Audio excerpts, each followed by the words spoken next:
Are you fatphobic if you don't want to date a morbidly obese person? Let's talk about it. And today we're actually going to be reacting to Adam22's, thoughts on this. Now the clip is pretty long. You guys can go watch the whole thing for yourself. We're going to watch the first little bit together. I've already seen the whole thing. We're going to watch the first little bit together and then we're going to talk about it. So let's go over it really quick. Say that you don't want to date a fat person, Right? that is discriminatory. She said that a dating preference is something more like, oh, I want to date somebody who gets up early in the morning, or I want to date somebody who plays golf. And so then we have this morbidly obese woman who looks like she's going to die in about fucking 48 hours. How dare you? And she's saying that if you have the preference of not wanting to date somebody who is objectively morbidly obese, like literally if you took this woman to a doctor, they would tell you, you are going to die. You need to lose weight because carrying around hundreds of pounds of blubber is going to lead to your early demise. Like, this woman is not making it to 60. I'm sorry. And she's out here rocking and rolling on TikTok, trying to convince the whole world that they're discriminatory and hateful if they don't want to date somebody who, again, is morbidly obese and will probably die as a result. When you sent it, I looked at it, and then I seen her tweets and stuff too. Right. No. Bro, she's delusional, bro. Yeah. Well, big girls All right, need so love too. you guys can listen to the whole conversation yourself. But I'm going to break down a little bit about, how I feel about what he said. I also going to break down a little bit about how I feel about how he said it. And so I'm going to do the negative part first in terms of how we say things. And the reason that we sort of go over this a lot on this channel is because I used to work in door-to-door sales. And I use positive communication to get people to do what I wanted them to do.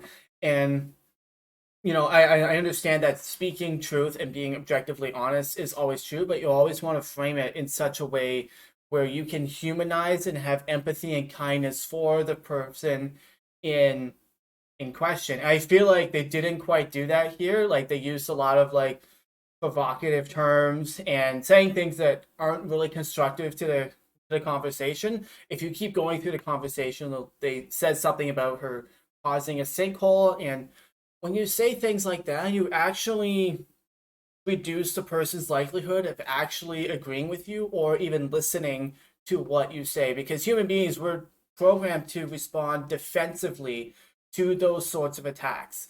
And so, and I don't know if you ever noticed this, but when you start spewing that kind of language and those things at people, they tend to clam up and not hear what you're saying. And if what you're saying is true, we should want them to hear what we're saying. We should want them to listen. We should want them to be open to, receiving your ideas and throwing out the garbage ideas that they may have. And a quote by Neil Gaiman, which I'll never forget, he said, ideas are held in the heart, not the brain. And so when it comes to changing somebody's mind, you got to think, how do I get this person to open themselves up to my ideas first before presenting them?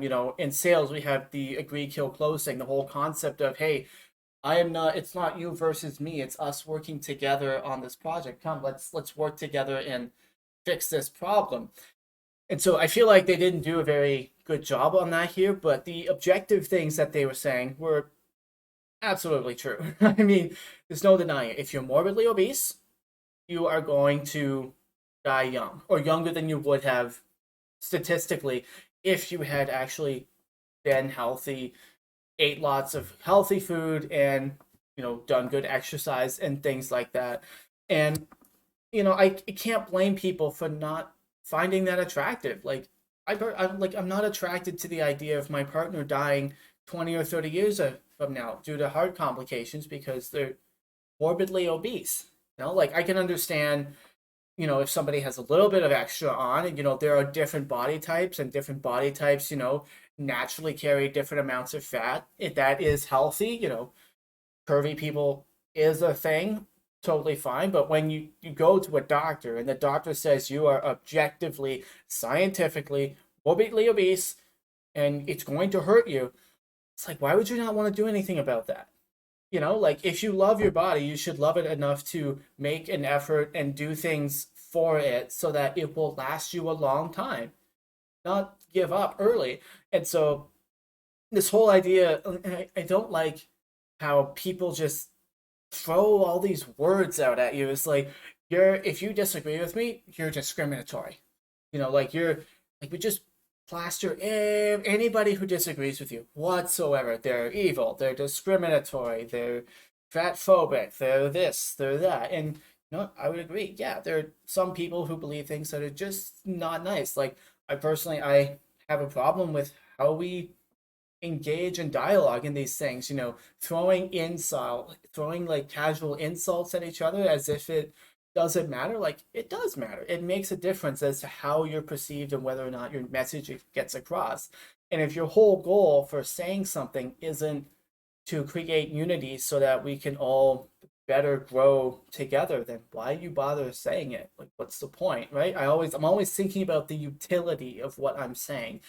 Is the way that I'm presenting my message being done in such a way where it's actually useful for other people to understand what I'm saying and actually put them in a position to agree with it? So, for example, like, I'm not saying you should dislike your body. Not at all. You should love your body.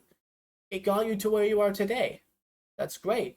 But you should also love it enough to do things for it so that it will keep going for a longer period of time, so that you can stay with your body and it can keep carrying you through this life through longer periods of time. And science tells us very, very clearly that morbid obesity is not the way to do that. And so, out of self-love, like, I go to the gym. I'm going to go to the gym in a couple of hours because I love myself, not because I hate my body. It got me this far. I love it for that. But I wanted to get me 90 years farther because I want to live past 100. I want to run a marathon when I'm 70. I need to do certain things for my body to make that happen.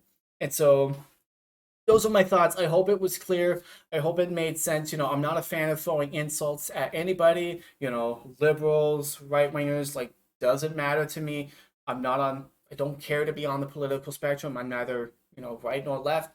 I don't care what you are. Everybody deserves to be treated with dignity, kindness, and respect, whilst also being held accountable and, having real conversations and being objective and honest with each other at the same time. And if that sounds good to you, then feel free to like and subscribe, because we're going to try to do a lot of that here. I try to make this a place where we can all learn to thrive in a chaotic world. And until next time, yeah.